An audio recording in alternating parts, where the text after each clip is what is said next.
Hey everyone, this is going to be a relatively quick presentation on just an overview of Pinterest SEO 101, and then in the next video I'm actually going to show you how to use it. We're going to talk about what is SEO, how does it work, why does it matter, how does it apply to Pinterest. SEO means search engine optimization. So this is defined as the process of maximizing the number of visitors to a particular website by ensuring that the site appears high on the list of results returned by a search engine. Basically, it is properly keywording your website, or if it's Pinterest, it's related to your Pinterest posts, properly keywording it so that people can find it when they search for it. And it says here in this definition that was pulled straight from Google, the key to getting more traffic lies in integrating content with search engine optimization and social media marketing. So basically, it is kind of the link between your website and your content to the social media platform that you are using. Not every platform has, I guess every platform has search capabilities, but not all of them work the way that actual search engines do. But just kind of think of it as that link there that helps your content get seen. A common example is Google, where you can type in the content that you're looking for, and Google serves up the best match to your search. It's not a perfect system, but it's usually pretty helpful and reliable. Google or Pinterest finds the most relevant content for the search, and they order it by relevancy.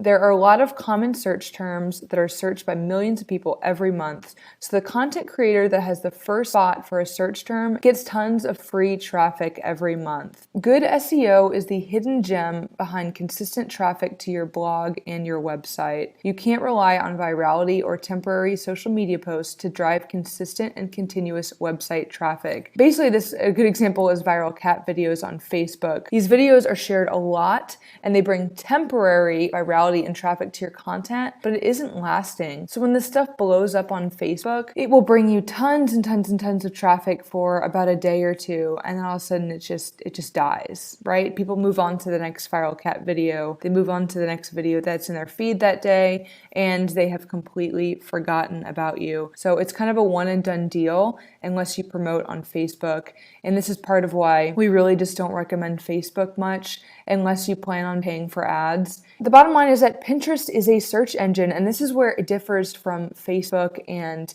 Instagram. This is why we love Pinterest so much, is that it is designed to be a search engine. We call it essentially a dumb Google. Digital marketer actually coined that term first, and we absolutely loved it because it doesn't quite operate the same way as Google does. Basically, the algorithm in Google is a lot smarter and a lot better, so it will give you a lot more relevant terms than you're searching for. And not only that, you can't hack the Google system because it's so smart, but it's a lot easier to get to the top on Pinterest. People are constantly using Pinterest to hunt down recipes, DIY projects, and discover all sorts of new content. If you get to the top of Pinterest search, you will have tons of reliable traffic month in, month out. And that's what's so great about Pinterest is it is evergreen content and it is not temporary. So it's just the same essentially as Google. If you get towards the top, you will likely stay there unless somebody bumps you out. SEO on Pinterest operates similar to Google SEO, but it's much easier to get to the top of Pinterest search than Google. Pinterest is a much newer platform with far fewer users than Google, so you aren't competing with businesses that have had the top spots on Google for the last 10 plus years. I gotta tell you, those spots that have had it, you are gonna be really hard pressed to bump those people out of their spots. Not only that, but especially I can talk about it related to the health and fitness niche.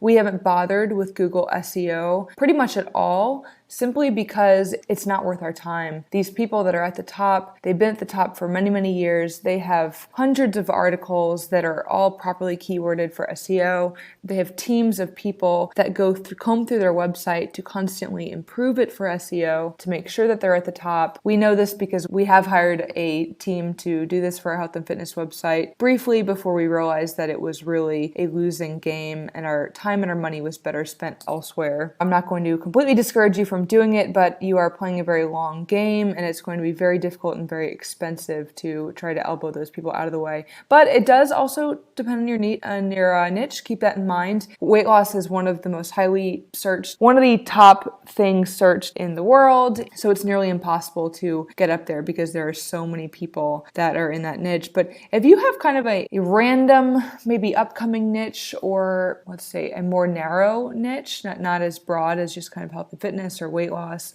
then you may have a better chance of getting up there. It still stands to say that Pinterest is still going to be much easier to get up there and much less expensive than it is for Google. So this is part of why we stress the importance of Pinterest.